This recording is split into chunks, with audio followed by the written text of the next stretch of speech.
everyone, Sarah here. Rewind Justice brings you revenge stories that will blow your mind.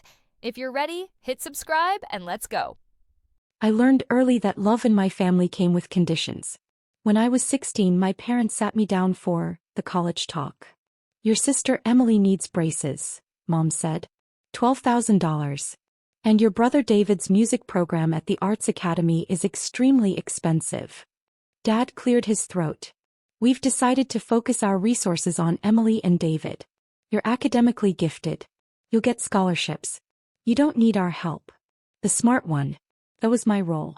Emily was the beautiful one. David was the talented one. I was the one who'd figure it out alone. So I did. Full academic scholarship to State University. 2 part-time jobs. Graduated summa cum laude with a finance degree and $12,000 in student loans. Paid off in 14 months. Meanwhile, Emily's dream wedding cost $48,000. Mom and Dad took out a home equity loan. It's once in a lifetime, Mom said. You'll understand when you get married someday.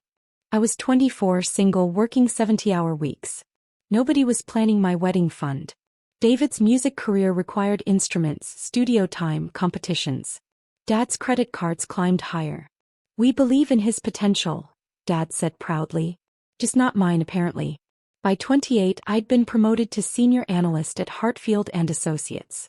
My salary was $127,000. I lived modestly, drove a 6-year-old Toyota, and invested 40% of my income. My parents thought I made maybe $60,000. I never corrected them. At 31, I was recruited by Meridian Capital Partners as an investment director. Salary, $185,000 plus equity. Emily's marriage was falling apart. Her husband Marcus's real estate business was over-leveraged. They were drowning in debt. David had moved back home at 26. His music career hadn't launched. He was between opportunities, unemployed and living rent-free. Then Mom called. Jenna, honey, we're in trouble. The home equity loan, the credit cards, my reduced hours after knee surgery. We're 3 months behind on the mortgage. We could lose the house. My childhood home. Refinanced for Emily's wedding and David's dreams. How far behind are you? We owe $380,000. Payments are $4,200 monthly. We've missed 3. The bank sent a notice. What about Emily and Marcus? David. They're struggling too. We can't ask them. Mom's voice cracked. I know you don't make much, but could you help at all? Even a little? I looked around my modest apartment. The one I'd bought with cash but told them I rented. How much do you need? If we could catch up the 3 months, $12,600, we could get back on track. They wouldn't get back on track. But it was my mother's voice breaking. I'll take care of it, I said quietly. How do you have $12,000? I've been saving. I'll send it tomorrow. I transferred $15,000 the next morning. Extra for late fees. 2 days later. The bank says we're current now. Thank you so much. This is temporary. We'll be fine now. But 3 weeks later, the mortgage payment didn't happen. I watched their account. I'd added myself to make the transfer. No payment posted. Called Mom. Oh honey, this month got away from us. Emily needed help with her car payment, and David had a recording opportunity. We'll catch up next month. They wouldn't. That's when I made the decision. I called their mortgage company. Set up automatic payments from my account, showing as paid through their routing number. They'd see the payment posting. They'd think they'd organized autopay. Is this a gift or a loan? The representative asked. It's handled, I said. For 4 years I paid their mortgage. $4,200 every month. $201,600 total. For 4 years they thought they were making the payments themselves. Finally got our finances under control, Dad would say. I said nothing. I got promoted to partner at Meridian Capital. Salary, $340,000 plus equity. My portfolio hit $2.8 million. I was 35 and wealthier than my parents would ever be. They had no idea. Then came Easter Sunday. Secret success building. What my family didn't know was that my office job had made me wealthy. At 35, I was a senior partner at Meridian Capital. I managed a $340 million portfolio. My clients included tech executives and family offices with generational wealth. My personal net worth, $3.2 million. Liquid investments, $2.8 million. Retirement, $400,000. The $201,600 I'd spent on their mortgage? About 6% of my net worth. I'd built it into my budget like retirement contributions. But nobody knew. I'd built a wall of invisibility. Modest apartment paid off. Older car owned. Budget clothes while my accounts compounded. No social media. No flashy purchases. Jenna's so careful with money, Mom would say. She clips coupons. I clipped coupons while having $2.8 million invested. The irony was almost funny. At Meridian I was the young gun. The partner who'd turned portfolios into millions. At home, boring Jenna. The one who'd never need a wedding fund. The one with her small life. Perfect camouflage. Until Easter when camouflage became a cage. Inciting incident. Emily hosted Easter. Her house was decorated beautifully. Fresh flowers, expensive ham, designer table settings she couldn't afford. 20 people gathered. Extended family. Emily's in-laws. Various hangers-on. I sat at the far end. The quiet one. Dinner conversation centered on Emily's Etsy shop selling wreaths. She'd earned $400 in 3 months. I'm really building something, she said proudly. Mom beamed. You've always been so entrepreneurial. Then David talked about his bar gig. 4 hours, $200. He spoke like it was Madison Square Garden. This could be my breakthrough, he said seriously. Everyone congratulated him. I ate my ham and said nothing. Then Emily's voice cut through. Actually, we need to talk to the family about something. Everyone turned. Her eyes were red. Marcus and I are in trouble. The mortgage payment jumped. We're 3 months behind. The bank is threatening foreclosure. Mom gasped. Oh, sweetheart. We need $15,000 to catch up and renegotiate. We're family. We help each other, right? Silence. All eyes turned to my parents. Dad shifted. Emily, we don't have that. We're barely covering our own bills. But you helped with the wedding. That was different. We had equity then. Now we're stretched thin. Emily's face crumpled. So we just lose everything? Mom reached across. We'll figure something out, baby. Then Mom turned to me. Jenna, honey. You're good with money. Any ideas how Emily could restructure? They could negotiate with the bank. Sometimes they'll modify loans. That's it. Emily snapped. Generic advice? What else would you like? Maybe actually help? Instead of sitting there all superior. I'm not being superior. I'm being realistic. This is why everyone thinks you're cold. Your sister's losing her house and you're giving budget advice like some heartless accountant. I'm not an accountant. Whatever. You know what I mean. You've never supported this family. The words hung. Mom's voice was gentle but pointed. She has a point, Jenna. When have you helped family? Really helped? I stared. What? You make decent money. Live alone. No kids. No expenses. And you've never offered help when we've struggled. That's not. Dad interrupted. Your mother's right. We've never asked because you've never offered. Even when we almost lost this house years ago, you didn't step up. Years ago. When I paid $15,000, then started the $4,200 monthly payments. Now Emily's in real trouble, Mom continued. Your sister. And you're sitting there with budget advice instead of actually doing something. David added, yeah, Jenna. You help family. I set down my fork. What exactly would you like me to do? Help. Emily shouted. Actually contribute. You take from this family. Free babysitting, Sunday dinners. You take and never give back. Mom's voice was devastating. When will you support family, Jenna? When will you put someone else first? Dad nodded. Stop being so selfish. Selfish. I looked around. At my sister I'd given nothing to. At parents I'd never helped. At my brother I'd never supported. While I'd paid their mortgage for 4 years. Something hardened. You're right, I said calmly. I should support family more. I pulled out my phone. Opened my banking app. Found the recurring payment from 48 months ago. Account 4,782. $4,200 monthly. Mom and Dad's mortgage. I'm glad we're having this conversation, I said steadily. About supporting family. Everyone watched. I tapped the screen. Cancel recurring payment. Account 4782, $4,200 monthly. Confirmation requested. I confirmed. Payment cancelled. I set the phone down. You're right. I should think more about supporting family. Mom looked confused. What did you just do? Took your advice. I smiled politely. Emily, about your mortgage. Have you considered downsizing? Preparation. I left 30 minutes later. Drove home in silence. The cancelled payment confirmation saved in my phone. For years. 48 payments. $201,600. Gone. My phone started ringing at 8:47 p.m. Emily. Declined. Declined. David, W did you do? I didn't respond. Mom's voicemail at 9:15. Jenna, honey, call me. I need to ask you something. I deleted it. Emily's text. Mom is freaking out about her bank. Did you do something? I turned off my phone. Next morning I woke at 5:30. Workout. Shower. Dressed for work. Drove to Meridian Capital. My phone showed 23 missed calls.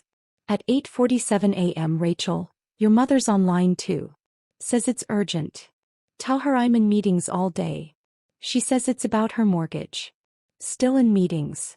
Throughout the day the calls continued. Mom's texts. The bank called. Our automatic payment was cancelled. Do you know anything? The payment that's been processing for 4 years just stopped. Jenna, please call. I read them during meetings. Typed nothing back. Rachel knocked. Your mother has called 4 times. She says it's an emergency. Something about paying a mortgage with money that wasn't hers. Tell her I'll call tonight. At the partner meeting I presented my portfolio's 23% return. Outstanding, Jenna, the senior partner said. How do you find these opportunities? Patience. Research. Knowing when to pull support from underperforming assets. He nodded. Knowing when to pull support. That's key. My phone showed 34 missed calls. At 4:30 I listened to Mom's voicemail. Her voice shaking. The bank explained everything. The payments came from your account. For 4 years. You've been paying our mortgage. And now it's cancelled. The next payment is due in 3 weeks. We'll be in default. Please call me back. I deleted it. Dad, we need to talk immediately. Call me back. Emily, whatever game you're playing isn't funny. Mom's having a panic attack. Call her. I turned off my phone. Gym. Groceries. Dinner. Wall Street Journal. At 8 p.m. someone knocked. Mom and Dad. Confrontation scene. Mom looked like she'd been crying for hours. Dad's face was pale. May we come in? I stepped aside. They sat on my couch in the apartment they'd visited 3 times in 5 years. They still thought I rented it. We need to talk about the mortgage, Dad said. Silence. Finally Mom spoke. The bank said our payments haven't been coming from our account. They've been coming from yours. For 4 years. I said nothing. Is that true? Dad asked. Yes. For 4 years. 4 years 1 month. 49 payments. Mom made a choking sound. How much? $201,600. The number hung. How do you have that money? Dad asked. I work in finance. We know, but... No, you don't. I leaned forward. I'm not an admin. I'm a senior partner at Meridian Capital.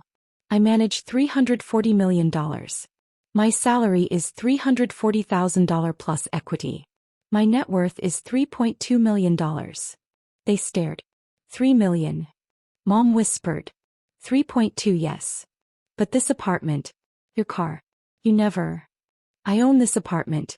Bought it cash 3 years ago. The car's paid off.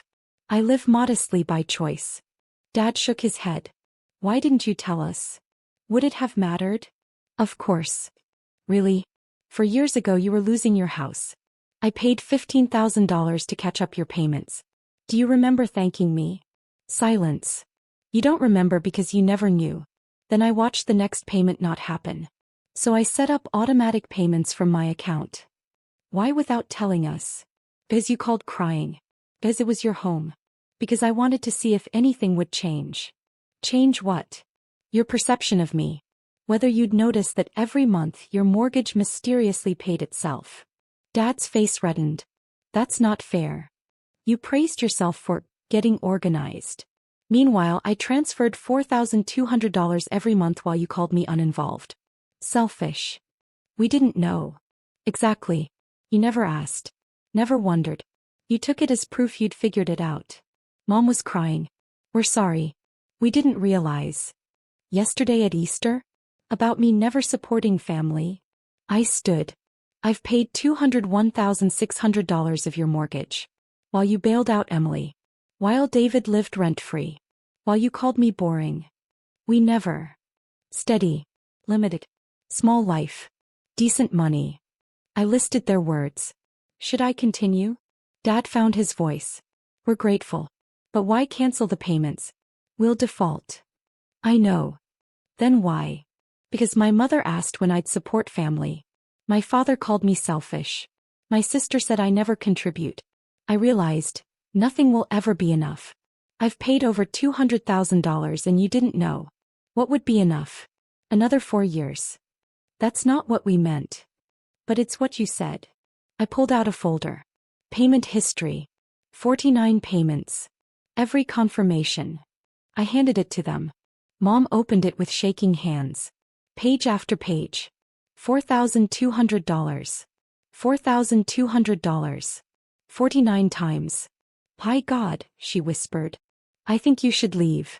Jenna, please. Dad stood. We'll reinstate. The bank can't reinstate them. Only I can restart them. Then please. No. Final. Mom looked up. You'll let us lose our house. After 4 years you'll just stop. That's up to you. What does that mean? You have 3 weeks. Make the payment yourselves. Refinance. So. Those are your options. We can't afford the payments. Then downsize. The house is worth $650,000. You owe $380,000. That's $270,000 equity. Buy something smaller. That's our home, Dad said. 35 years. We raised you there. I know. Which is why I've been paying for it while you told me I never support family. We didn't know. Whose fault is that? My voice rose. You never asked where the mortgage money came from. Never noticed your account didn't decrease by $4,200 monthly. Never questioned your sudden stability. Silence. You didn't know because you didn't want to know. Because asking might require acknowledging that your boring, selfish daughter was holding your life together. Mom reached for me. Please. We made a mistake. But you can't punish us like this. You won't lose everything. You'll lose a house you can't afford. There's a difference. Please. We're sorry. Just restart the payments. We'll tell everyone what you did. I don't want credit. I want it to be seen. I opened the door. You have 3 weeks. I suggest looking at smaller houses. Jenna. Good night. They left, Mom crying, Dad gray with shock. I closed the door. Then poured wine and opened my laptop. Portfolio to rebalance. Work to do. My phone rang. I turned it off. Immediate consequences. Tuesday morning, 67 text messages. Emily, how could you do this to them? David, this is insane. You're really letting them lose the house? Unknown numbers. Aunt Carol. Cousin Beth. All saying I'd abandoned family over money. I deleted every message. At work, Rachel looked concerned. Are you okay? Fine. Messages. 17. 12 from family. Delete those. At 11 a.m., Emily burst into my office. How did you get up here? I'm your sister. Emergency. She looked terrible. Mom and Dad are falling apart. They can't make the payment. Can't refinance. Only option is selling, which takes months. Then start today. Are you serious? You'll destroy them over hurt feelings. Over $201,600 in unacknowledged support. They didn't know. Whose fault is that? She stared. You're being cruel. I'm being clear.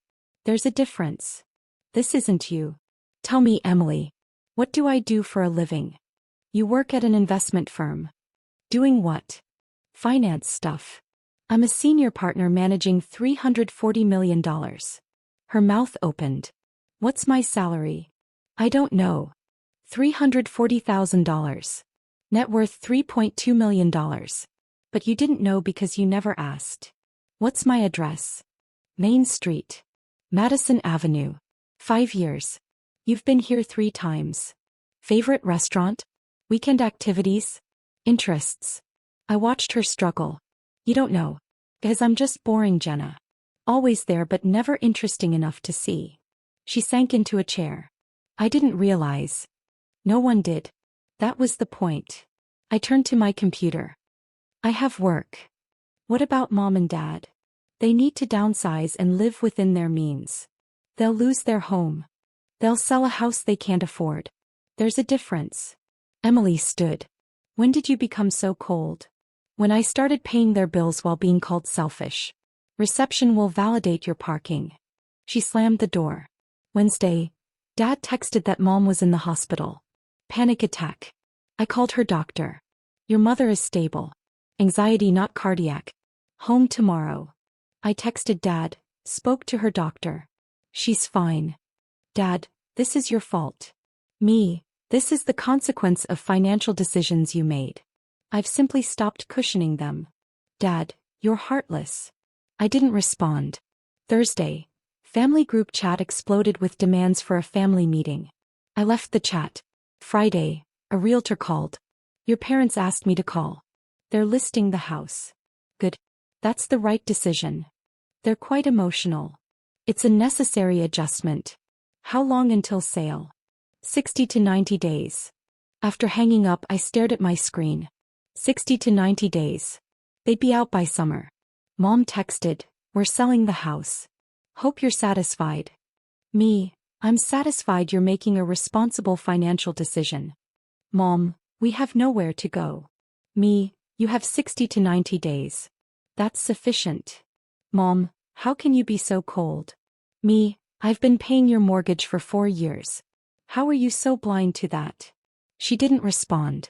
Resolution/epilogue. 3 weeks after Easter, payment due date. Dad called. The payment didn't go through.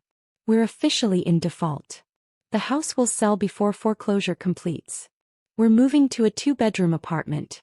Mom's packing 35 years of memories. Do you care? I care that you're learning to live within your means. We needed that house. No. You wanted it. There's a difference. When did you start hating us? The question caught me off guard. I don't hate you. You're destroying our lives. I'm removing financial support. If your life collapses without my money, that says something about your foundation, not my character. What do you want from us? Nothing. That's the point. Some apology, acknowledgement. Any apology now would be transactional. You'd say whatever gets the payments back. That's manipulation. So we never see you again?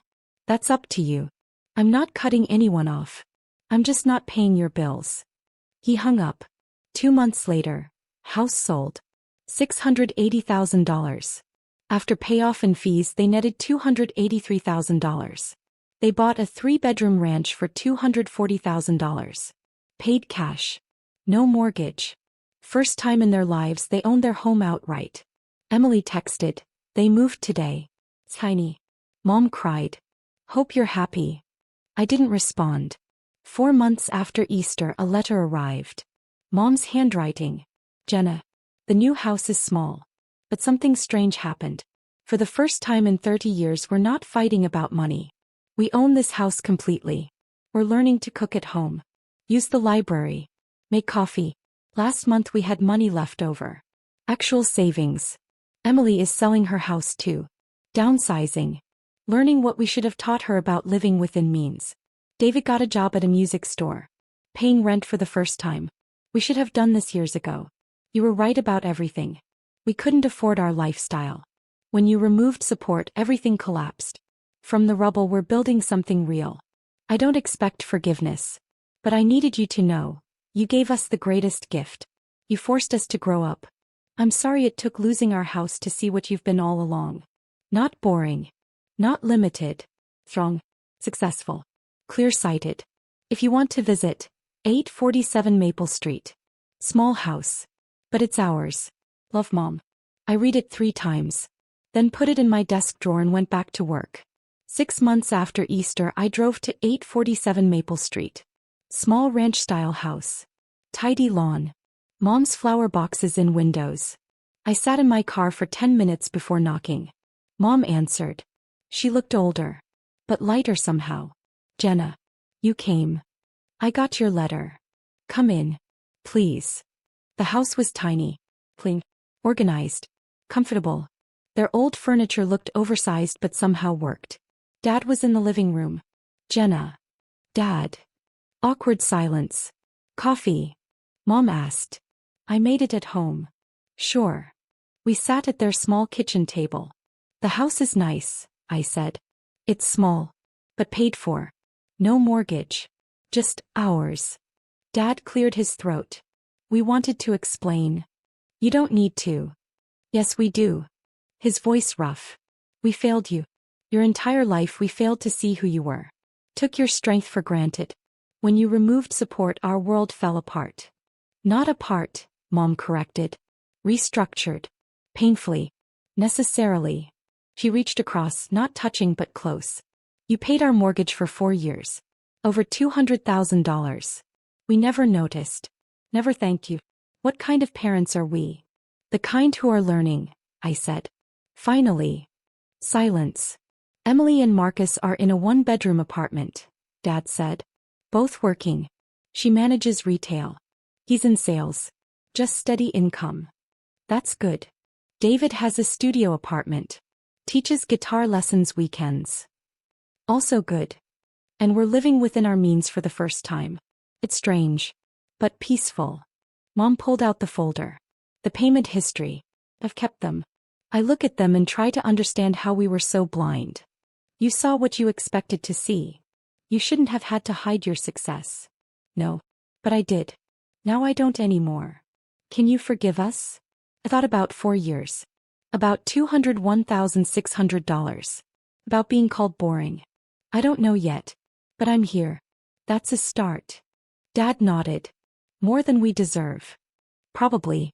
But it's what I'm offering. We talked for another hour. About their neighborhood. Mom's garden. Dad's consulting work. When I left, Mom hugged me. Thank you for coming. And for the 4 years. Even if we didn't see it, thank you. You're welcome. Driving home, I felt something shift. Not forgiveness, that would take time. But the beginning.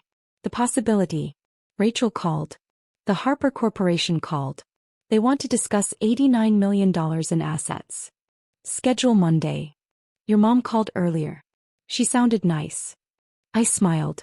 She is. Under the right circumstances. Back at my apartment, I poured wine and looked at city lights. Somewhere my parents were learning. Emily was working. David was teaching. And I was still building wealth, still succeeding quietly. But now the quiet was choice, not camouflage. That made all the difference. Mom texted, "Thank you for today. Dinner next Sunday? Pot roast. Nothing fancy. Just family." I stared at the message. Then typed, "I'll be there." Because sometimes the greatest wealth isn't in your portfolio. Sometimes it's knowing your worth and insisting others recognize it too.